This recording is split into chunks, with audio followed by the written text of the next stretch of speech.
¿Qué tal a todos? ¿Cómo están? Bienvenidos un día más y hoy vamos a hablar de dinero. Y no del precio de las bicicletas. ¿Saben cuánto gana Tadej Pogačar o Remco Evenepoel o cuál es el salario mínimo de un ciclista profesional? Pues hoy en este vídeo os lo contamos. Así que metemos globo, arrancamos. Bueno, y vamos a comenzar hablando de lo que gana Tadej Pogačar, no porque seamos curiosos ni metiches, sino porque lo han publicado. En este caso fue la Gazzetta dello Sport, este diario tan conocido de Italia, donde publicaba lo que gana. El salario del equipo son unos 6 millones de euros al año. Eso es lo que le pagan de contrato a Tadej por correr en bicicleta. Y luego tenemos algunos sponsors, ¿no? Como por ejemplo las zapatillas de MT, que además de patrocinar a todo el equipo, siempre tienen un contrato, digamos, personalizado con el corredor, o otras marcas como Enerbit y, bueno, algunas marcas que no están realmente contabilizadas en el ciclismo porque muchas veces tienen marcas de relojes o zapatillas, todo lo que no sea, digamos, patrocinadores que, bueno, sean uno en contra del otro, ¿no? Que sean directamente contrarios, así que bueno, un sueldo bastante significativo. Sí, y lo que comentaba Sebas prácticamente pasa con todos los ciclistas, que tienen su salario fijo y luego, bueno, con todos, con los grandes, con los top, tienen su salario fijo y luego pues bonificaciones, los premios de carrera, también patrocinadores personales y mucho más, que a ese buen cacho que ya se lleva en el equipo le van sumando unos extras. Y a ver, estos 6 millones para algunos os parecerá que comparado con otros deportes esto es poco, pero esperad, saquemos la calculadora y pongámonos un poco con más perspectiva. A ver, 6 millones equivale a 500.000 euros al mes y esto serían 115.000 euros a la semana. Pero espera, si no os impacta esto, 16.500 euros al día y lo que vendrían a ser casi unos 700 euros la hora lo que cobra el bueno de Tadej Pogačar, No me vendría nada mal, así una semanita cobrando eso estaría bien. Sí, sin duda es un salario muy alto, ¿no? O suena muy bien. Hay que ser realistas y no todos los ciclistas cobran este dinero. Estamos hablando del mejor corredor del mundo en este momento y que, bueno, este año se quedará casi sin premios, porque hay que recordar que normalmente los que ganan la general, en este caso como puede haber sido del Giro de Italia y el Tour de Francia, el ganador de la general no entra en la repartija del premio, pero eso obviamente luego le repercute, ¿no? Porque él tiene la victoria, por lo cual tiene el caché y se habla de que probablemente luego de estas victorias, o por lo menos luego de la del Giro de Italia, su contrato podría pasar de los 6 millones a los 8 millones, solamente hablando de contrato con el equipo UAE. Sí, y si toda esta información es cierta y lo ponemos, ¿no?, dentro del ranking Forbes de mejores atletas pagados, veremos que lo que gana Tadej Pogačar no le da ni para entrar entre los 25 primeros. Tendría que ganar 10 veces más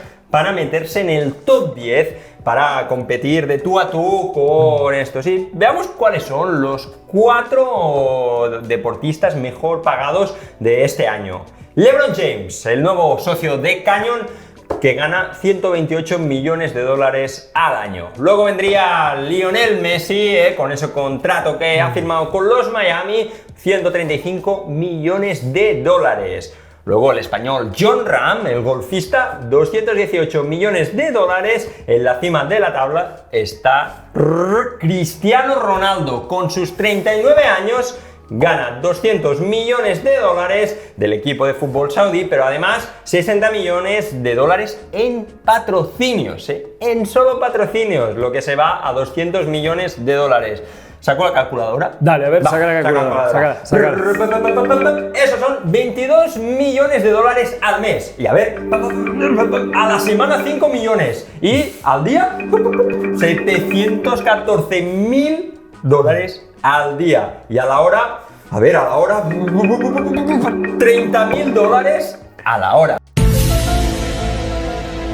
¿Cómo te quedas, Sebas? A ver, Tadej Pogačar, vamos, en una semanita que trabaja aquí el amigo Cristiano Ronaldo, tiene el salario de Pogačar, prácticamente. Sí. Bueno, es la realidad, ¿no? Ya sabemos que el fútbol es el deporte mundial y obviamente van a pagar más dinero, pero bueno, no es la realidad de todos los ciclistas. Tenemos, por ejemplo, los 4 ciclistas mejores pagos, por lo menos la información que se sabe, y tenemos a Tadej Pogačar con 6 millones, luego Primo Roglic con 4 millones y medio, Jonas Vingegaard con 4 millones y Mathieu Van der Poel con otros 4 millones. También hay otros ciclistas que andan en números similares, pero la realidad del ciclismo es que, bueno, comparado con otros deportes, como vemos, está muy por debajo. Sí, es interesante lo de Mathieu Van der Poel, que para ser clasicómano tiene un salario bien alto, y sería interesante ver ese contrato que ha firmado con Canyon de 10 años, qué pico le suma a esos 4 millones, porque seguro que se va alto. Bueno, todo esto se habla siempre hablando del salario solo del equipo, Sí, no de en este caso, ese contrato de 10 años de Mathieu Van der Poel iría por fuera, digamos, ¿no? Estaría sumando a patrocinadores externos, entre comillas. Sí, en 3,5 millones está Wout van Aert, luego tenemos a Remco Evenepoel con solamente 2,8 millones y con el palmarés ya que tiene el joven. Pero es muy joven, sí, tiene que esperar. Sí, pero por eso se enfada Lefebvre, porque dice, ahora me ha ganado 2 oros olímpicos y eso significa que le tengo que pagar un bonus, y como se sabe que va cortito de dinero, yo creo que... No, y además le sube el precio del corredor, y al equipo realmente tanto no le reditúa casi nada, porque lo gana con la camiseta de Bélgica. Pero, claro, eso es palmarés para el corredor y hay que pagarlo. Sí, Tom Pidcock con 2,7 millones, y también, como Wout van Aert, tienen acuerdos con Red Bull. Adam Yates, con Red Bull, con la marca, no con el equipo. Adam Yates también 2,7 millones, Egan Bernal 2 millones y medio, al igual que Carlos Rodríguez, y estos serían los 10 ciclistas mejores pagados de este año. Nada mal, nada mal para los salarios que se cobraban, digamos, hace no tanto, ¿no? Incluso cuando yo competía, que realmente había corredores, sí, como Peter Sagan o Alberto Contador, que se llevaban buen dinero, pero no se manejaban los números que se manejan hoy en día. Sí. ¿Y qué pasa al otro lado de la balanza, no? Porque hemos visto los que más ganan, pero siempre la escala salarial es la que es. ¿Y cuál es el salario más bajo en competición? Pues según la UCI está marcado, estipulado un salario mínimo. Y el salario mínimo puede ser distinto si eres empleado por el equipo, o la otra fórmula que hay es que sea autónomo, es decir, trabajador por cuenta propia. Si es empleado por el equipo, el salario mínimo en el World Tour son 42.047 euros, y si eres autónomo, 68.957 euros. Luego, en la categoría inferior, en el Pro Team, 33.707 euros si eres empleado por el equipo, y si eres autónomo, 55.279 euros. Sí, al final más o menos el salario que le va a quedar el corredor es muy parecido. La diferencia es que por un lado la empresa es la que se hace cargo de todos los gastos, digamos, de impuestos, o el gran porcentaje, y de la otra manera es el corredor el que tiene que digamos, acarrear esos gastos. Supuestamente hay un incremento de 5% de salario al año, pero esto es muy relativo, sobre todo en el ciclismo, donde, bueno, realmente los contratos suben por rendimiento, no suben por una regla que esté estipulada. Así que, bueno, luego tenemos los contratos, los equipos continentales, sería solamente los más chicos, que aquí no hay un mínimo. En algunos países, como aquí en España, sí que hay a veces un mínimo, por lo cual no hay equipos continentales, porque claro, es muy difícil armar un equipo. Entonces tenemos equipos continentales que hay en países donde los corredores cobran, pueden cobrar, no sé, desde 1.000 euros al mes a 3.000 o 5.000, dependiendo del equipo, y otros corredores que realmente no reciben nada de dinero y seguramente los veamos en un montón de carreras. Sí, esto a categoría continental es algo muy discutible y que se tendría que reestructurar, porque a veces hay situaciones muy complicadas. Sí, además otra cosa a tener en cuenta es que la UCI en realidad no se hace cargo de los equipos continentales. Es cada federación de cada país la que se tiene que hacer cargo de estos equipos, por lo cual eso hace bueno, que las cosas se manejen de una manera diferente y que, bueno, ellos se saquen el lazo de encima, ¿no? La UCI diga, no, esto nosotros no nos encargamos y, bueno, por eso pasa lo que pasa. Yo de mi último año compitiendo por un equipo continental tengo historias para escribir un libro, que de la marinera. Pero bueno, entonces, ¿hay ciclistas que cobren el salario mínimo? Pues sí. Sí que hay, incluso podemos ver ciclistas que puedan correr un Giro de Italia, un Tour de Francia cobrando el salario mínimo o poco más. Por ejemplo, hay equipos que prefieren pagar un poco más del mínimo para que al corredor, entre comillas, no le falte de nada, ¿no?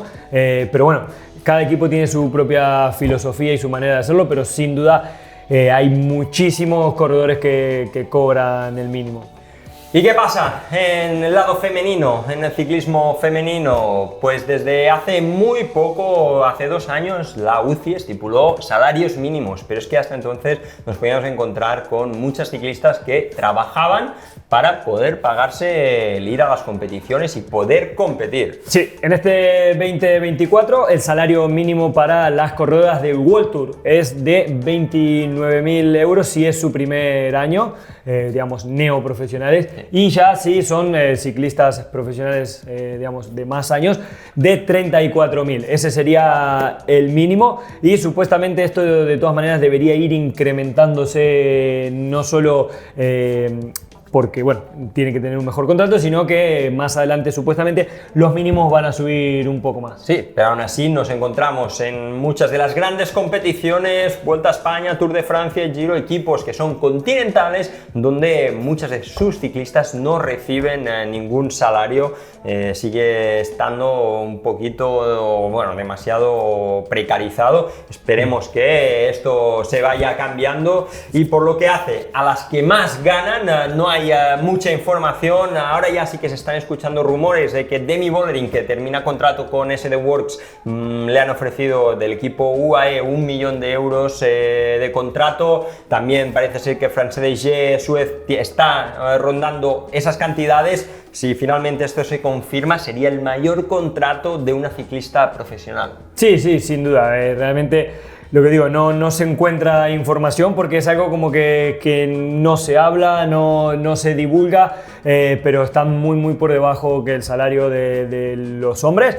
No es, bueno, al final es un tema que no es querer o no querer, es un tema de demanda, si vende, no vende, y el ciclismo femenino últimamente se ha vuelto un poco más popular, lo ve más gente, empieza a vender más, y sin duda esto va a traer, bueno, una ayuda para que poco a poco los equipos femeninos vayan, digamos, ganando un salario del cual puedan vivir y dedicarse solamente a la bicicleta.